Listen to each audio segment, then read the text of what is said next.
Good evening. My name is John Terry. Tonight we're going to talk about some driving habits or safer driving habits than what we're used to using. But before we start, I want to make sure everybody's comfortable. Temperature okay? Yes. All right, it can be changed. Everybody can see and hear? Yes. All right. If you got a phone on you, please turn it down. If you must take a phone call, take it outside. I know some of you are on duty, so if you get a call, go ahead and head out. Nearest exit is right here to my left. Yeah, okay. Any questions so far? No. All right. Again, my name is John Terry. I work for the Vicksburg Fire Department. I've been with the department since December of 2017. Most of my time here has been assigned to rescue.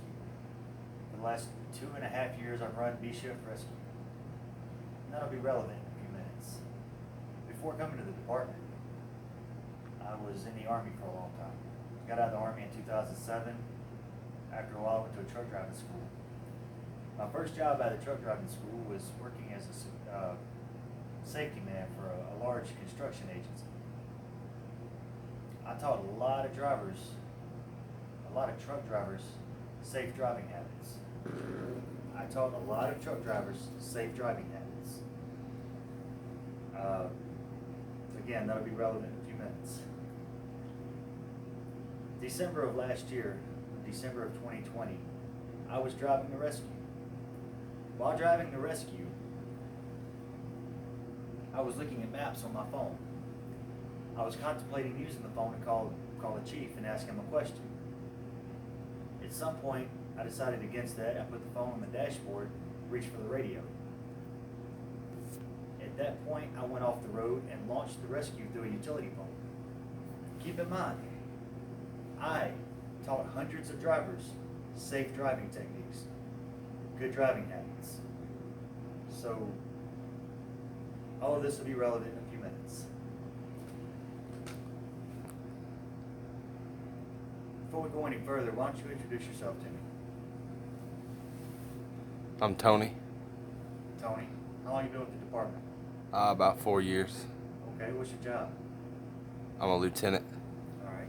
What do you think you're going to get out of this presentation? Hopefully some tips on some better habits of driving.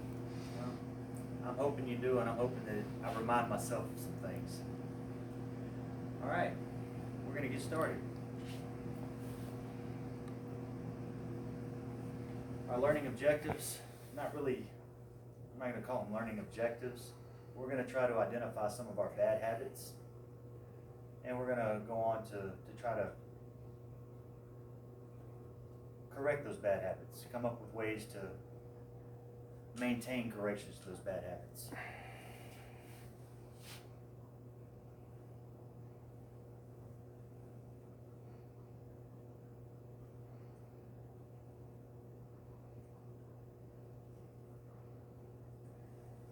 Bad driving habits. We're going to go over a few. If you have any to throw in there, let me know. Using mobile devices. You see people texting, chatting, talking, just surfing the web on their phone while they drive.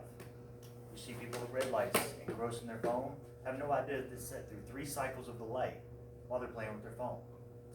Not a good idea, right? No. Okay. Radios. For us in the fire service, we have stereo,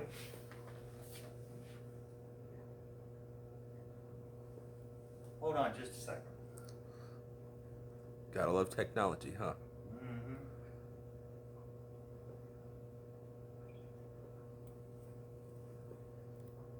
Okay. We have a stereo. We all want to listen to the radio when we're not working. Drive down the road, we get bored. Most of us have a partner. Let them play with the radio. The work radio. That, if you know where it is and you can reach it without looking away from the road, why not? But don't get so engrossed in it that you're not paying attention to what you're doing. Speeding.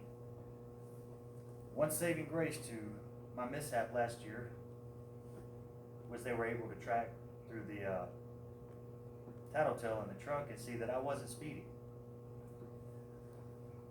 Following too closely. I mean, we respond to calls all the time, and we get a little aggressive at times. Every one of us knows we shouldn't. Were you following closely to the utility pole? It turned out that way, yeah. Okay. Racing yellow lights. Every one of us has done that. Some of us do it all the time.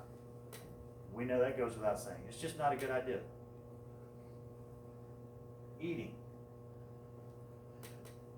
A busy day, that sometimes it seems like that's the only time you're going to get to eat is if you do it while you're driving. But we know that, we got two hands, they're supposed to be on the steering wheel. I'm not going to say much about that because we got to eat. I think that's why they call it fast food. Right? Other distractions.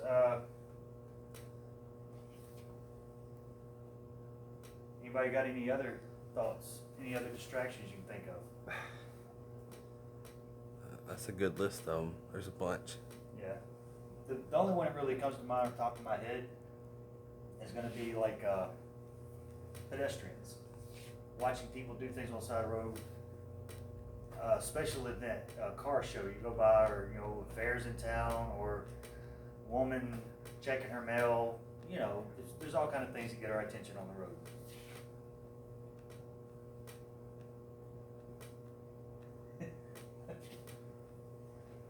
All right. Right now we're going to talk about the evolution of transportation for human beings. I'm going to set this down. I'm going to have to play with it in a minute. I know I am, but actually I need to now. First thing we're going to talk about is driving where we're looking.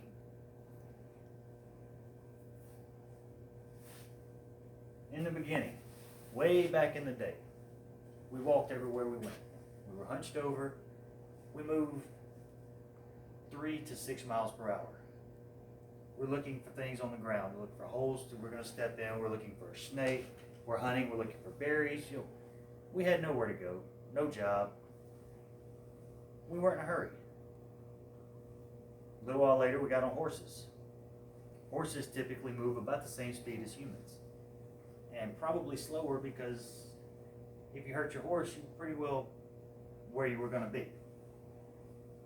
So, in a relatively short amount of time, given the theory of evolution, millennia we were moving 3 to 6 miles an hour.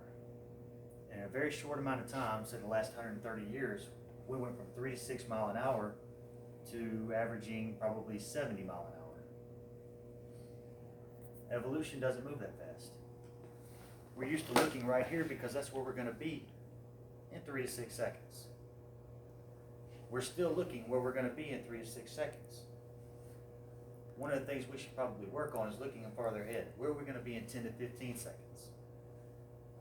Going down the street in a city, depending on your speed, instead of looking just across the intersection, maybe look, to the next block. We need to adjust that. Following distances as well. Everybody's heard about the following distance rules, the 4 seconds. I'm not going to get into that.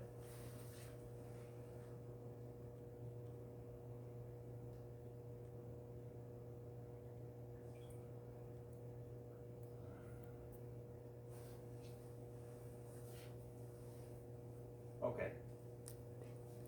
While we're looking ahead, we're taking things in. What do you see? Intersections.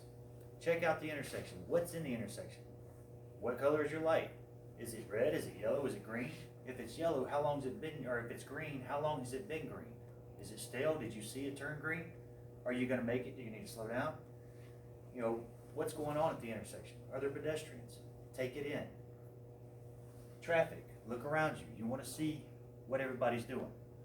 If you're going too fast to see that, probably want to slow down a little bit. Again, we talked about pedestrians. Are they crossing the road? Are they going to jet out in front of you? Other distractions. Wow, okay.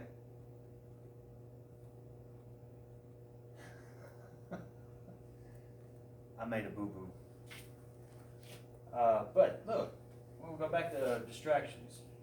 Special events, MVC, other motorists, we talked about that. The behavior of other motorists. We're talking about distracted drivers. You see them singing, you see them arguing, see them on the phone, in a daze, sun in their eyes, they can't really see what they're doing. You know, it comes into play.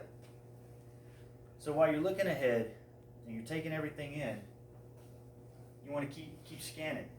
Keep your eyes moving back and forth. We have peripheral vision, right? Okay. Peripheral vision is activated by three things: light, movement, and color. The lights on our trucks do what? Flash. They flash. They're light and they're colorful. They should get peripheral vision. But how many times do you see somebody staring at a phone? The longer you stare at something, the less peripheral vision you have. Tunnel vision. Tunnel vision destroys peripheral vision until you move your eyes again. Okay. Whoa. Continue assessing your surroundings. Know what's around you. 360 degrees. You know what's over here. What's over here. What's behind me. Check your mirrors pretty frequently. Have an escape route. One of the things checking the 360 is the car in front of you locks up, you want somewhere to go, right? Okay. And be seen. We have warning devices. We have headlights. Turn them on. Day and night, turn them on. Use your turn signals religiously, even in a parking lot. There's no law against it. If you're going to make a left and people are confused, they see the blinker, they know where you're going, right? Horn. Tap a horn, get some attention. Not the siren, the horn. Make eye contact. If you're sitting at a light, or a stop sign rather, and there's some confusion, when you make eye contact with somebody, there's no doubt they see you, right? I even wave at them.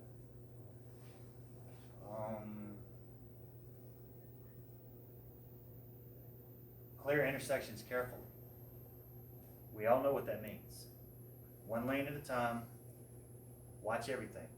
Make eye contact. Make sure everybody knows what you're doing. Make sure you know they're stopped.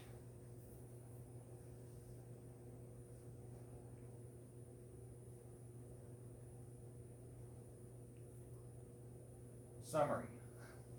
Emergency driving is a constant scene size up. Look ahead in appropriate distance.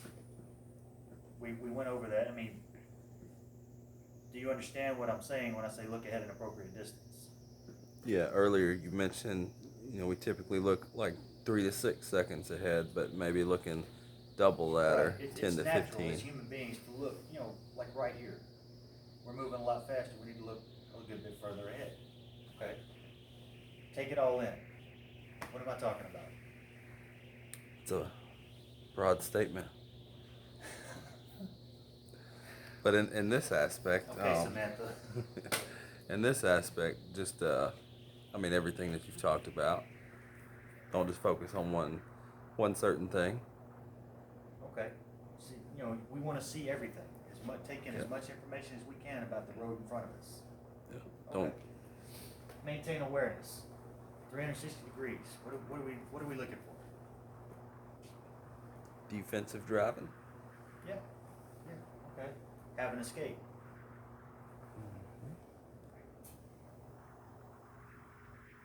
What do you get from that? Have an escape. If it's the telephone pole, it's a telephone pole. But if not, and you had a better option, maybe choose something else. So, Okay. don't put yourself in a situation where you're not going to be able to get out. Make sure you can get away from something without taking someone else out. Right. Okay. Something I didn't hit on that I should have. Nervous. Sorry. Yeah. Following distance. I used to hear this all the time. If I give somebody 5-second following distance, traffic's going to fill it in. And it's true. If we're not en route to a call, which most of our driving is not en route to a call, why not just back up again? Keep a good distance between you and the car in front of you. When you stop at an intersection behind a car, give them 10 feet. Somebody hits you, you're less likely to hit the car in front of you. Less likely to be pushed into traffic.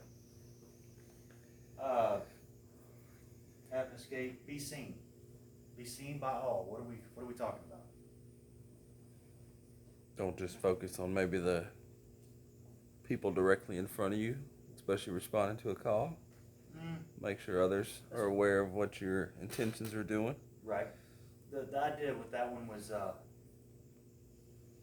make sure they see you. You know, make sure headlights help. Even during the day, headlights make you more visible from a distance. When we're on the way to a call, obviously we're using our warning signals, our warning lights and our sirens. But make sure that you see people looking at you when you have the opportunity. I mean, a busy intersection, you can't look at everybody. But that one that you're not sure about, you know, make eye contact. Make sure, do everything you can with what you have to work with to make sure you're seen. If somebody's gonna go and not care that you're there, let them go. The city will appreciate it. Okay. Any questions? Any comments? No. I don't think I have any questions. Okay. All right. Thank you. Thank you.